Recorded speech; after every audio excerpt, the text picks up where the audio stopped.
Salut tout le monde, bienvenue sur Yann et Frank. Aujourd'hui, si vous êtes propriétaire d'entreprise, prenez le temps d'aller vérifier sur le site protexio.ca. C'est une application qui a été développée par une firme dans laquelle je suis actionnaire. Donc, c'est pour ça qu'on en fait la promotion. Euh, c'est vraiment une application pour gérer les avantages sociaux de vos employés d'une manière extrêmement efficace.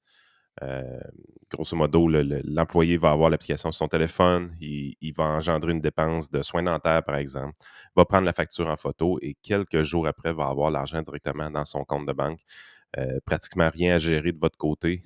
C'est vraiment géré par l'application et notre équipe de chez protexio.ca. Donc, on vous encourage à aller visiter le site pour en apprendre un peu plus, puis voir comment cette équipe-là pourrait vous aider à modifier votre programme d'avantages sociaux pour vos employés. Et on commence le live à l'instant. Écoute, je regardais puis je suis pas sûr que je peux faire jouer vraiment l'extrait parce que, je pense que ça a été mis je l'ai vu sur une chaîne YouTube qui est monétisée, fait que là, bon, il y a OK. tout le temps une gestion, les gens ne comprennent pas tout le temps, là, mais il y a une gestion de taponnage monétaire dans ce qu'on fait, là. C'est-à-dire que si je prends un contenu quelque part pour vous le présenter, même si vous pouvez aller le voir vous-même sur YouTube, on va se faire flaguer de quoi sur Facebook et YouTube, puis tout l'argent que cette vidéo-ci génère, ça va aller aux autres. C'est bien Exact. fait, hein? Au lieu de moi, parce que moi, je trouverais que ce serait une pas si pire idée. Mettons qu'on prend un contenu à quelqu'un d'autre, ça dure 30 secondes. Ben, ils ont la fraction Du du 30 secondes. temps du 30 secondes, c'est ça, dans le fond. Ils ont l'argent équivalent à 30 secondes du montant total. Mais non, ils ont tout. Oui, Fait fait que que c'est très bien fait pour ça, honnêtement. Un petit c'est la message raison, là-dessus. la raison pourquoi on n'a pas de musique. C'est dans nos podcasts, c'est exactement ça. Exactement. Puis le pire, c'est que ça serait le fun, là. Il y aurait de quoi de cool à faire avec, tu sais, mettons, dans un autre contexte, faire des entretiens avec des bands de musique. Ah ouais, vous avez sorti tel album ou whatever. Moi, c'est de quoi que j'aimerais faire. Et si je sais pas comment je pourrais faire ça autre que sur Patreon. C'est impossible. Même les gens, c'est de quoi qui est rendu vraiment populaire sur YouTube, c'est euh, les channels de reaction. Tu sais, Oui, puis là, tu mettons, genre, un rappeur américain, la première fois qu'il entend du Metallica ou du Ozzy Osbourne dans sa vie, le gars, il écoute que du rap. Là. Puis là, il se filme avec le petit écran en côté en train d'entendre Crazy Train pour la première fois. Puis là, il capote ben raide. C'est quoi ça? C'est quoi cette musique-là? Mais il y en a. Les gros ont des ententes pour les droits d'auteur, mais les petits qui commencent, là, il y a une barrière à l'entrée qui est immense et se font toutes démonétiser les vidéos sont supprimées pour atteinte aux droits d'auteur. C'est vraiment un pain in the ass, ce truc-là, là, honnêtement. Il y a un jour, quelqu'un devra arriver avec une solution parce que c'est vraiment, vraiment tannant pour les oui. créateurs de contenu. Là. Ouais, effectivement. Autant que tu comprends un peu la game, tu vois qu'il y a des créateurs de contenu qui sont pas réellement créateurs de contenu. Là. Ils vont prendre une entrevue de Joe Rogan, par C'est ça. exemple, puis là, ils vont commenter par-dessus l'entrevue. Moi, toutes les fois que je vois ça, je reste un peu figé. Je dis, ah, c'est quoi ces vidéos-là, man? J'ai pas le goût d'écouter ça. Je vais aller voir la vraie à la place. Là. Ouais. Mais Mais la seule affaire que je trouve cool, c'est il y en a une, c'est drôle, tu dis ça. Hier, j'ai vu, je l'ai pas hier, avant hier, je l'ai trouvé super bonne. C'est un gars qui donne des cours, dans le fond, sur comment faire un delivery de speech. Là. OK. Mettons, si tu fais des conférences en public, puis ce gars-là, il analyse un genre de lecture publique de Peterson. Puis là, il OK. dit OK, ce qu'il vient de faire là, c'est vraiment fort. Ça, c'est comme ça qu'il faut deliver tel message. Puis le man, il dit ah, et ça, tu vois, il hésitait un peu, Ça, c'est c'est un gars avec probablement une parce que barbe, je pense que tu parles. J'ai déjà vu, si je me trompe ouais, pas. je pense Il a que une c'est. grosse barbe, là. Ouais, ouais, c'est ça. Mais c'est hot pareil parce que tu vois comme un peu une autre manière d'analyser le discours. Tu sais, lui, dans le fond du discours, il s'en sacre un peu. Il analyse le delivery. Tu sais. OK. Je trouve ça quand même intéressant de voir ça. Mais tout ça pour dire qu'il y a eu un échange en chambre au Parlement où une conservatrice, une députée du Parti conservateur, non, c'était un. Il s'est levé debout et il Plus dit important, de toute façon, Frank. non, c'est ça, de toute façon, regarde, c'est Dis, peut-être une, je ne le sais pas aujourd'hui. Hein, il est le conservateur. c'est ça, il y avait Yel conservateur, Yel s'est levé debout. Et non, je ne parlerai pas de même. C'est impossible de tenir le beat, on dirait, avec ces affaires-là. Et là, la personne dit écoutez, depuis que les libéraux sont là, la violence par arme à feu, tout ça a explosé. L'insécurité, ça a explosé. Toutes les affaires sur les indicateurs sont dans le rouge. Mais monsieur le premier ministre, Justin Mercuri, chante des chansons. Il a-tu dit ça? Non, il a pas dit Justin Ah, OK, Mercury, ça, OK, c'est moi OK. qui mais quelqu'un l'a déjà dit quand même. Fait que Justin Mercury, il se prend en selfie, il se déguise, qu'est-ce qu'il fait exactement, là? Puis là, il parle un autre bill qui essaie de passer, là, le C5 ou quelque chose de même. Je sais pas exactement qu'est-ce qu'il y a dans ce projet de loi-là. Je pense que c'est l'affaire sur les armes à feu, là. Encore un autre patente. Je sais pas c'est quoi la fixation là-dessus, là. C'est vraiment une obsession, là, je sais, pour les libéraux, là. Et le Trudeau se lève et dit écoutez, puis quand les conservateurs étaient là, ils disaient qu'ils luttaient contre le crime, mais en réalité, ils luttaient juste contre les Noirs, les Autochtones. Puis, hey, on est-tu plus Ah, capable de ce man, je suis plus Christi capable. de discours-là?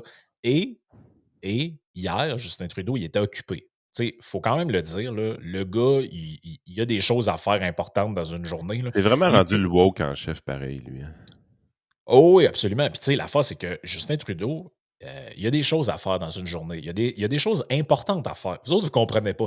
Vous autres, là, les pas dedans, là, vous pensez que l'inflation, le prix des maisons, l'économie, vous autres, vous pensez que c'est important, mais Justin Trudeau, là, lui, là, il y a des choses importantes à faire. D'un, il faut qu'il aille chanter avec Grégory Charles. Et hier, il y avait une grosse journée devant lui. Voici ce qu'il faisait hier. Check. Looking at the highway. You got this. You're in a good position. In 5, 4, 3, 2, 1. Bungie. Un petit tour en bungee. C'est. Bon. Bravo, Justin.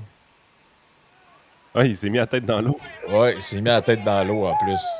Ça fait changement d'habitude où il se la met dans le sable. Mais regarde, c'est. Belle place, par exemple. Mais, mais c'est vraiment. On a vraiment l'impression que ce gouvernement-là n'est qu'un. C'est qu'un sketch de relations publiques, en fait, là. C'est ça. Ce gars-là, en fait, tu te demandes même si, tu sais, d'un point de vue politique, politicienne, il fait-tu de quoi vraiment ou il est juste là pour être une espèce de pancarte de même qui Hey, fait des belles photos, puis les mandarins de l'État sont heureux, tu penses? hé! Et qui sont. La paix. Ah ouais, vas-y, Justin. Vas-y, sauter en bungee. On gère, nous autres. Casse pas ta tête. Ouais. Avez-vous besoin d'aide? Tout est beau, Justin. Va t'amuser. Have Ouais, c'est fun, ça. buddy. Continue. Va chanter avec Grégory Charles, il n'y a pas de problème. Have fun, Hein? man. Ah non, c'est ça. C'est incroyable, là. Je trouvais ça. C'est n'importe quoi, cette affaire-là, là. Mais écoute, c'est ça. C'est leur gestion des priorités Mais la vie d'un aux libéraux. député, c'est-tu overrated pareil? Ah, Sérieusement, là, le gars, il est premier ministre, là. Il est pas ministre, il est premier ministre. Tu t'attendrais qu'il serait dans le jus, puis que. Tu sais, le voyage de la reine il aurait dû tout fucker son horaire, puis il aurait dû revenir enterrer de job site. Pas en tout. Ah Tu non, sais, non. Écoute, eux autres, c'est. Comment je pourrais dire ça? C'est le business as usual, là. Il n'y a pas de. Il y a aucun problème là, de ce que je ça montre comprends. qu'il gère rien. Il gère absolument rien. L'État se gère tout seul. Ben, écoute, on en a la preuve avec les élections. Ils sont capables de faire des campagnes électorales où ils abandonnent complètement le. Qui dans la vie est capable de lâcher sa job pendant un mois puis ça paraît pas? Tu sais, c'est quoi? Il a mis son soude de premier ministre pendant quoi? Une journée avec les îles de la Madeleine? Et y a-tu Ouais, eu un autre événement qui a fait qu'il a mis son soude de premier ministre? je pense Parce pas, qu'il là. tu sais, il y a quand même un certain décorum là, quand que le PM sort de campagne électorale pour intervenir, mais vraiment comme premier ministre et non pas comme candidat. Le gars, il a eu à le faire une fois dans le mois. Là. Ben oui, c'est carrément ça, là. C'est. Écoute, je pense que c'est. En tout cas, les gens ont. Je pense que ces affaires-là en donnent la preuve, là. Je veux dire, Il n'y a pas un parlement en Belgique, genre, à un moment donné, que le gouvernement avait été incapable pendant 2 ans de temps de former une coalition efficace ou quelque chose Ah, je comme pense que ça. oui. Puis l'État se gouvernait tout seul, carrément. Là. Je pense que c'est en Belgique. Je pense que tu as raison. Je pense que c'est en Euh, Belgique. je pense que oui. Attends un peu. Ouais, en 2010-2011, following the Belgian general election held on 13 June 2010, a process of cabinet formation started in Belgium. This election produced a very fragmented political landscape et pendant 353 jours, il n'y a pas eu de gouvernement. C'est C'est bien ça que je lis. Ça, Non, excuse. 589 jours sans gouvernement. Ça, c'est des négociations interminables pour former une coalition. Parce que, tu sais, les gens sont là, on devrait avoir une proportionnelle. Non, attends un peu. Tu vois, des proportionnelles, ce que ça fait ça, là. C'est des gouvernements de coalition par-dessus gouvernement de coalition. Il y a une expression pour ça, on appelle ça un parlement à l'italienne. Ah oui? Ben oui, c'est ça que ça veut dire? C'est parce qu'en Italie, en fait, ils sont comme ça depuis presque la fin de la deuxième. En fait, depuis l'après-guerre. Ils ont passé, je pense. Si je me trompe, je veux pas dire n'importe quoi, là, mais c'est une affaire du genre qu'ils ont comme 40. Ils ont pas comme passé 40 gouvernements, mettons, en 60 ans. OK. C'est parce que c'est full instable, tu es obligé de gouverner par coalition, puis il y a plein de partis. Gouverner par coalition, ça veut dire que les tiers partis qui ramassent 4 du vote ont plus de pouvoir qu'ils devraient. Là. Parce que pour accéder à une coalition, ils vont avoir des exigences. C'est pour ça qu'il y a une négociation. On dit, ben là, si tu fais telle affaire, si tu plantes tant d'éoliennes, j'embarque. Si tu fais telle affaire pour les travailleurs, j'embarque. Tout le monde a ses petites négociations à faire pour embarquer dans une coalition. Fait que ça donne du pouvoir énorme à des partis marginaux. Fait que puis ça donne des gouvernements qui sont quand même non fonctionnels, mais de voir que l'État, pendant plus de 500 jours, roule comme si rien n'était, malgré le fait qu'il n'y ait pas de politiciens qui gèrent, c'est quand même phénoménal quand tu y penses. Hein. Check le shit show en Italie. Ça, c'est la carte de l'Assemblée. Ouais, mais l'extrême droite est au pouvoir, Frank. Ouais, c'est ça. Mais regarde, c'est un groupe ici qui ont 10 sièges, l'autre 97, 105, 51, 31, 84, 83, 132 et 37. Là, la gang d'extrême droite, les jaunes, là, les 105, c'est ça? Non, je pense que c'est eux autres ici. C'est 131, les gars. Ouais, c'est ça, c'est les gars, c'est le 131. Donc, mais tu vois qu'en réalité, puis là, tu vois, regarde, l'alliance du gouvernement, c'est les 525 ici qui ont réussi à se mettre ensemble. Hey, il y a combien de partis là-dedans? Mais c'est parce que regarde, tu sais, tout le monde dit gouvernement d'extrême droite, mais regarde les partis qui sont dedans. Regarde, lui, Mouvement démocrate et progressiste de gauche italienne. Libéria. Fait que, tu sais, en réalité, c'est pour ça qu'on appelle ça de même des gouvernements à l'italienne. C'est pas ça l'extrême droite, là. Je veux dire, tu dis c'est le parti qui était le plus à droite qui dirige la coalition, fair enough, mais regarde tous les contre-pouvoirs à l'intérieur même du gouvernement. Tu sais, le contre-pouvoir, c'est pas l'opposition en face de lui. Le contre-pouvoir est à l'intérieur même du gouvernement. Absolument. Ça a sûrement des avantages et des inconvénients à quelque part. Ouais, moi, je suis pas. Parlons de la couverture journalistique qu'on a vue par rapport à ces élections-là italiennes. Là. Hey, toutes les photos qu'on a vues, c'est l'extrême droite au pouvoir en Italie. Puis là, t'as la fille choquée. Là, puis là, t'arrives, tu grattes un peu. T'as pas cherché longtemps. Là, ça a pris 2 secondes, c'était pas prévu. Là. Puis là, tu vois, c'est quoi qui forme le gouvernement. C'est une coalition de partis. Il y en avait comment? Il y avait 8 ou 9 partis là-dedans. 1, 2, 3, 4, 5, 6, 7, 8. 8 partis. 8 partis. Puis là, t'es là. Nous autres, au Québec, là, voici comment on parle d'élection à nos électeurs québécois. L'extrême droite au pouvoir en Italie, avec une madame méchante qui a l'air choquée sa photo. Oh oui, ben c'est carrément ça. C'est carrément de même que ça. Je pensais que c'était Israël qui était le plus grand exemple de vote proportionnel, mais finalement, l'Italie a l'air d'en être un bon quand même. Ouais, ben c'est ça, t'as peu. Je vous lis un peu, là. Élu pour un mandat de 5 ans selon un mode de scrutin associant en parallèle la proportionnelle et le vote majoritaire. C'est ça l'affaire, c'est qu'ils ont un. C'est une mixte. Ils ont un système mix, eux autres. Là. Un peu ce que certains disaient, il faut la proportionnelle mix. Tu vois, regarde, les deux chambres sont élues simultanément les deux chambres Sénat, députés, on comprend, sont élues simultanément au suffrage universel direct pour un mandat de 5 ans. Le dernier scrutin a eu lieu en 2022, etc. Donc, c'est un système mixte. Là, puis honnêtement, je ne connais pas assez ça pour vous l'expliquer de long en large. Il faudrait que je lise un peu. C'était pas prévu que je parle de ça. Oui, c'est ce qu'ils voulaient implanter au Québec, le système mixte. Puis c'est là que vous allez voir, tu sais, je vous dis, on devrait avoir un système mixte, que le PCQ aurait eu un meilleur résultat, aurait plus de députés. Oui, mais non. Parce que dans un système mixte, Climat Québec ne finit pas à 8 000 votes. Ils finissent probablement à 50 000 votes. Le Parti vert du Québec, il n'est pas à 13 000 votes. Là. Il est probablement bien plus haut que ça. Exact. C'est pour ça qu'à un moment donné, tu es là, tu te dis, ouais, je comprends ce que vous dites, mais c'est pas tout à fait de même que ça fonctionne, les affaires mixtes. Les gens vont changer leur comportement dans le vote. Tu sais, à toute fin pratique, le vote stratégique disparaît presque dans ma tête dans une proportionnelle, là. Je veux dire, tu votes réellement pour le parti que tu penses qui représente le mieux de tes idées parce que de toute façon, il n'y a aucun parti qui va s'emparer du pouvoir complet. Il va devoir faire coalition avec les autres. Fait qu'aussi bien mieux de t'assurer que tes propres idées sont bien représentées au Parlement pour que ton parti soit choisi dans la coalition, éventuellement. Hey, écoute, j'ai sous-estimé tantôt ce que je t'ai dit par rapport au nombre de gouvernements, là. OK? Regarde la liste ici, là. Ça, c'est depuis avril 1944.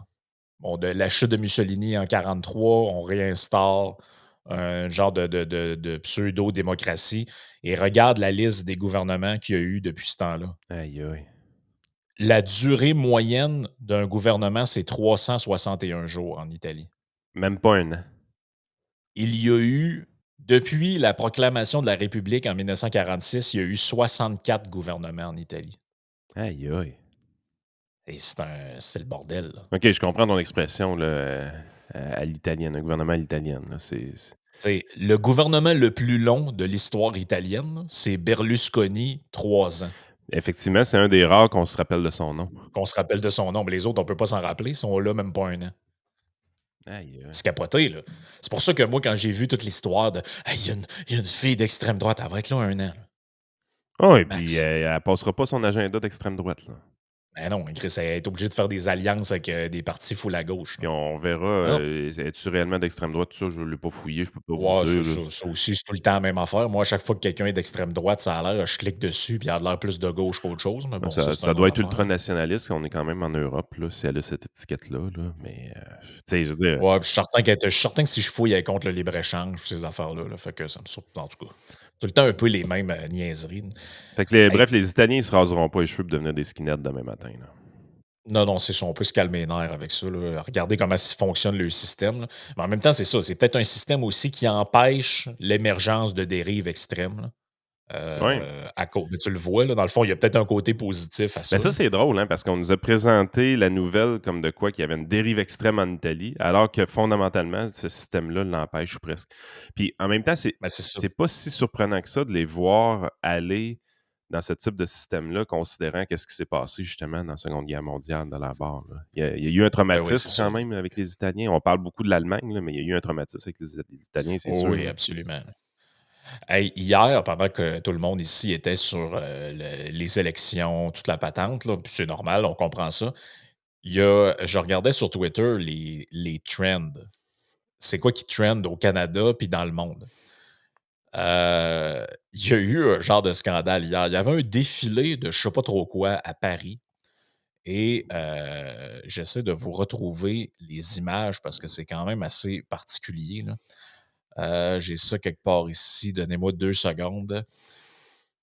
Je vous le partage à l'écran.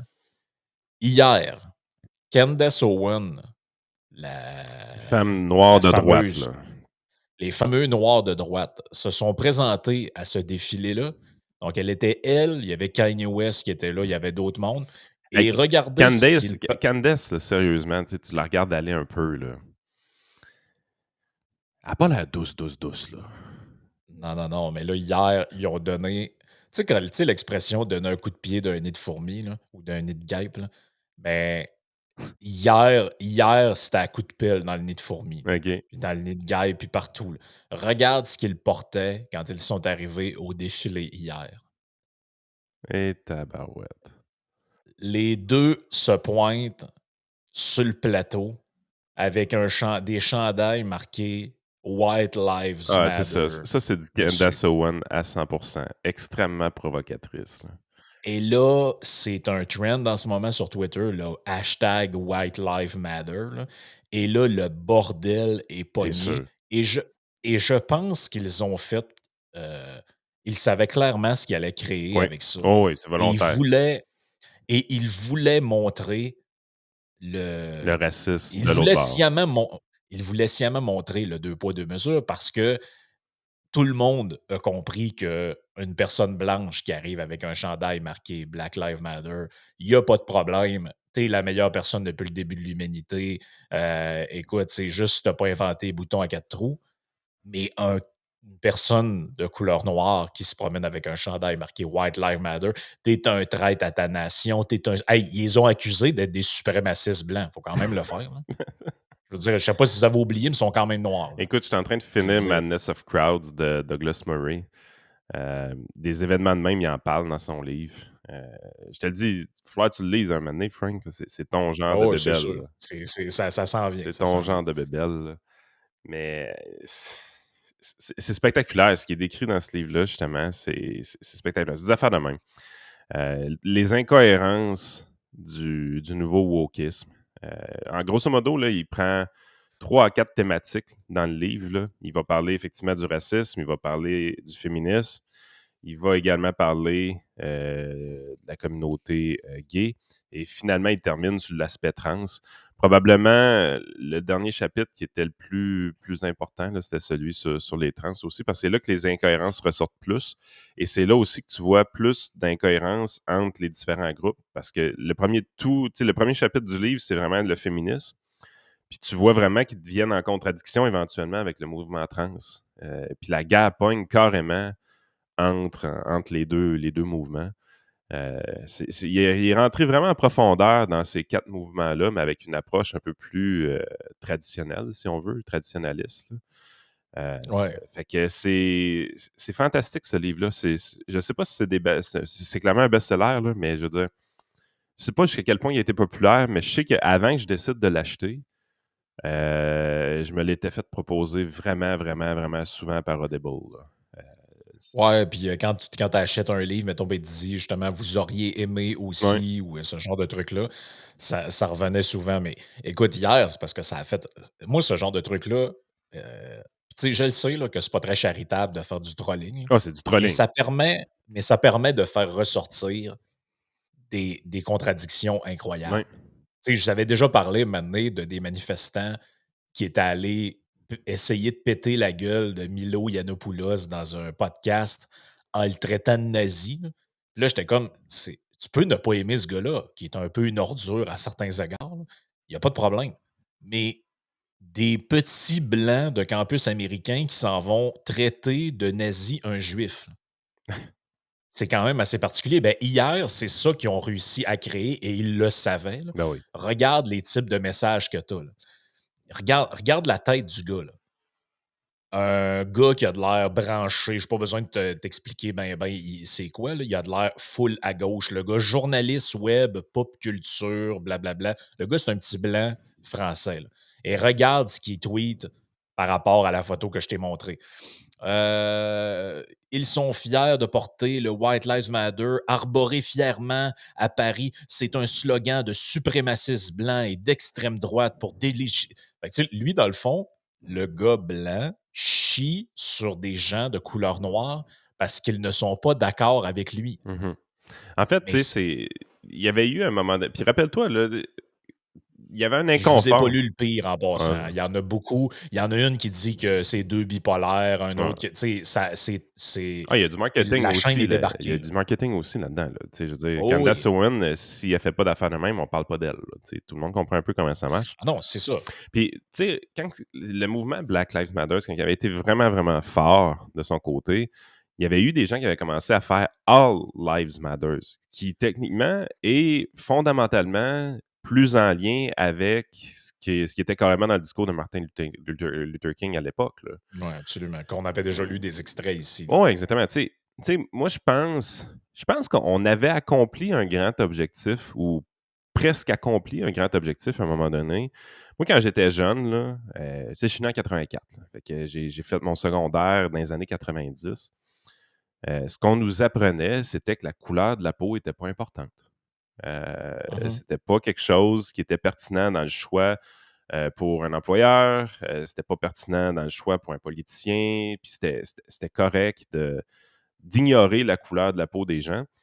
On a été conditionné un peu de cette façon-là, puis personnellement, je pense que c'était réellement la bonne façon d'approcher le racisme. Moi, c'est quelque chose présentement que je crois fondamentalement dans la vie. La couleur de la peau n'est pas pertinente. Ce qui fait que fondamentalement, j'ai un grand inconfort avec la discrimination positive. Puis toutes les réparations du passé qu'il faudrait faire. Je ne suis pas à l'aise avec ces concepts-là parce que justement, ça va contre l'objectif de dire la couleur de la peau n'a pas d'importance. Oui. Euh, Parce que Luther King, dans son célèbre discours, qu'est-ce qu'il disait? Je le répète pour les gens qui avaient manqué ce podcast-là, mais il disait, il y a une phrase précise, là, je le reformule dans mes mots, mais il disait: «Mon combat, c'est que j'aimerais que demain, mes enfants soient la première génération à vivre et à être vus pour ce qu'ils sont et non pour la couleur de leur peau». exactement. Puis ça, fondamentalement, puis ça s'applique pour le racisme, mais ça s'applique aussi pour tous les autres volets. Puis des fois, quand j'arrive, puis je vois des gens passer sur Twitter, mettons, puis tu lis leur biographie, par exemple, puis c'est pangenre, tu sais, ils cochent toutes les petites cases, là. Ouais, him, fier Exactement. papa de, puis ouais, ouais, Blablabla. c'est Tu sais, ça. ils cochent toutes les petites cases, là, puis là, t'es là, tu dis, voici ce que je suis. La seule chose que j'ai toujours le goût de répondre, je le fais pas, parce que c'est pas gentil, puis ça me tente pas de starter des débats, mais t'as toujours dit, C'est ça. hey man, t'es plus que ça. T'es plus que ça. Tu es un individu en passant, hein. Ouais, t'es un individu à part entière. Et t'es probablement plus que ton genre, t'es probablement plus que ton orientation sexuelle, t'es plus que ta race. T'es plus que ça. Comme personne, t'es capable d'accomplir des choses plus grandes que de cocher des cases sur le grand tableau de la victimisation puis Mmh. de l'ostracisation planétaire qui s'est passé envers une de Ah ces ouais. cases-là. Tu sais. Puis, C'est spécial pareil comment aujourd'hui puis l'autre fois, j'ai répondu à un sondage et dedans, c'est fou comment on est vraiment rendu que, les faits sont maintenant, en fait, on est complètement dans la création, on est dans les faits alternatifs, là. ouais, Ce que je veux dire par là, c'est la réalité objective n'a plus aucune importance. L'homme est la mesure de toute chose et tout étant relatif, tout s'équivaut.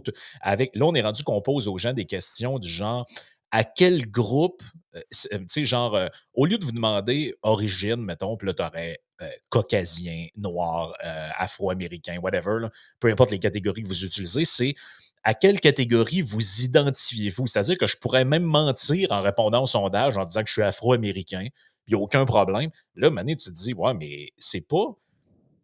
À quelque part, je ne choisis pas mes origines, là.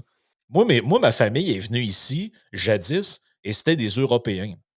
Les premiers gens de mes ancêtres sont venus ici, c'était des Européens. Ils sont venus ici au début de la colonie en Nouvelle-France. Puis, est-ce que ça s'est métissé au fil du temps avec des gens d'origine autochtone? Très probablement, comme à peu près tous les Canadiens français qui sont arrivés ici dans le début de la colonie. Mais moi, j'ai pas choisi ces origines. C'est pas à moi de choisir mes origines. C'est quoi cette affaire-là? C'est comme si demain, ah ben moi, oh non, moi, je suis ouais, décidé que mes origines, c'était asiatique. Mais qu'est-ce que c'est que cette réécriture de la puis t'es réalité-là? plus que tes On origines. choisit pas. Ben non, c'est ça. D'un, je suis plus que ça. Mais de deux, j'ai pas choisi ça, là. Non. C'est plate, là, ce que je vais dire, mais on est un peu dans un certain contexte et avec une certaine réalité. Et vous pouvez choisir d'être ce que vous voulez, mais vous pouvez pas choisir ce qui vous a déterminé. Puis ça, tu sais, j'ai pas choisi de venir au monde au Québec, j'ai pas choisi d'avoir des ancêtres canadiens, français, européens, j'ai pas choisi de parler français non plus, j'ai pas choisi d'être un homme. C'est ça la réalité, là. C'est comme ça. Ça, c'est les déterminations avec lesquelles je suis né. Ah oui, puis j'ai été aussi baptisé, puis j'ai été baptisé catholique, là. Ça, c'est comme ça que je suis venu au monde, là. Ben là, à un moment Ah, donné, tu peux te distancer par rapport à certaines affaires, je comprends, là. Mais là, j'étais là, OK, t'es rendu, tu demandes au monde de choisir leur origine. Ça n'a aucun sens, là, cette affaire-là. oh non, puis en fait, c'est ces contradictions-là qui sont flagrantes, puis on s'éloigne de l'objectif. Parce que je considère encore aujourd'hui que l'objectif de Martin Luther King de l'époque était le bon. C'était réellement ça l'objectif. Puis plus on avance dans le temps, moi j'ai l'impression que quand j'étais jeune dans les années 90, puis début des années 2000, où est-ce qu'il y avait un effort réel de faire en sorte que la couleur de peau n'était pas pertinente, puis que c'était comme ça qu'on conditionnait les gens d'une certaine façon. je pense qu'on avançait vraiment dans la bonne direction. Puis à un moment donné, on s'est mis à tout changer ça pour ramener la pertinence de la couleur de la peau avec la discrimination positive. Puis les mouvements un peu comme Black Lives Matter, qui fondamentalement étaient là pour dénoncer une action qui était scandaleuse qui s'était passée avec un policier et tout ça. Mais je veux dire, comme tout mouvement populaire de ce type-là, ça dérape très, très, très rapidement vers d'autres choses. Puis ça dérape pour finalement se ramasser que ça devient un racisme contre les Blancs. Puis là, on a fait ça, ce bout-là, puis je suis à peu près sûr que notre podcast va être démonétisé. Juste pour vous montrer comment c'est spécifique. Comment on est rendu complètement dans le délire, là, en fait. Là. Puis, tu Exactement. sais, c'est drôle parce que, puis juste avant qu'on s'en aille sur Patreon, quand tu écoutes, si on a parlé tout à l'heure de l'histoire du Parlement là, en Italie, là, ah oui, c'est l'extrême droite. Mais ici, quand tu écoutes les médias québécois parler, ils vont tous te mélanger ça. Ah ouais, il est d'extrême droite, autoritaire et libertarien. Là, t'es comme, OK, Eux autres, ils sont parfait. Là. mêlés. Là. Vous autres, vous avez vraiment compris. Mais qui dit libertarien, en général, dit Ayn Rand. Ayn Rand, qui a écrit The Fountainhead, Atlas Shrugged et compagnie. Elle a une phrase célèbre, Ayn Rand, je trouve, qui résume bien ce qu'on dit. C'est une phrase très courte, très simple. Elle dit nous sommes tous frères sous la peau et j'aimerais écorcher l'humanité pour le prouver. Ça, c'est une de ses phrases assez célèbres à Ayn Rand, comme quoi tu sais, il y a l'histoire d'associer, là, parce qu'eux autres, ils vont tous te mettre ça dans le même package deal. Les suprémacistes blancs libertariens. Là, t'es comme, mais quel rapport? Ça n'a aucun rapport, votre affaire. Je comprends pas de quoi. Là, on est rendu. Écoute, quand tu es rendu à dire que deux Noirs qui sont républicains ou conservateurs ou peu importe l'étiquette qu'ils se donnent à eux-mêmes, je ne le sais pas. Là. Quand tu es rendu à dire qu'une personne noire qui n'est pas de gauche est un white supremacist, on est rendu vraiment loin dans le délire. Là. Oui, puis surtout quand c'est un Blanc qui porte l'accusation en plus. Tu sais, à un moment donné, tu te dis, attends, Ah non, mais c'est le monde à l'envers. ça Là. va, les amis, là? En fait, la chaîne du wokisme est débarquée. Là. Est-ce que c'est La clairement chaîne de la est débarquée. provocation de la part de Candice? Ben oui. Ben oui. Ben oui, puis vous êtes tombés dans leur panneau, comme des amateurs, là. Et vous avez fait la réaction exactement qu'ils voulaient, Absolument. avec la portée qu'ils voulaient.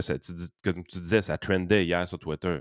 C'est ça. Même encore aujourd'hui, c'est quand vous allez chercher par hashtag, c'est un de ceux qui est populaire en ce moment. C'est ça qu'ils voulaient. Vous leur donnez. Ils savent comment vous allez réagir. Vous réagissez exactement comme leurs espérances. Ils obtiennent exactement ce qu'ils veulent. Puis, est-ce que ça fait avancer le débat, ce que Candace, elle a fait? Pas du tout. Vraiment pas. Ça fait pas avancer le débat. Mais est-ce que les gens, de la manière qu'ils réagissent, ça fait avancer le débat, vous pensez? Ben non plus. C'est vraiment, on est vraiment pogné avec deux gangs qui. En fait, c'est l'appartenance d'une tribu, toute cette affaire-là. C'est ma tribu est meilleure que la tienne. Puis là, la tribu étant plus basée sur la couleur de la peau, mais vraiment sur l'opinion politique divergente.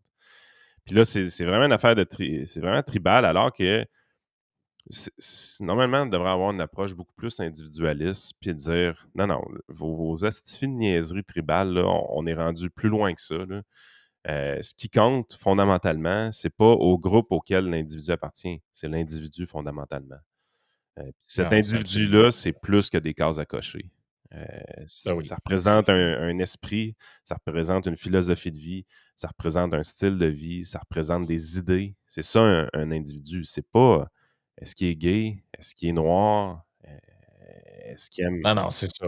Ça n'a pas rapport, là, cette affaire-là. Mais regarde, on continue. Sur Patreon, on a d'autres choses à dire par rapport à ça. Puis je veux aussi revenir. Rejoignez-nous, le patreon.com/isénéchal. Je veux revenir sur l'histoire des pénitenciers dont on a parlé l'autre fois. Parce que là, tiens donc, Ah, ça arrive dans les médias québécois.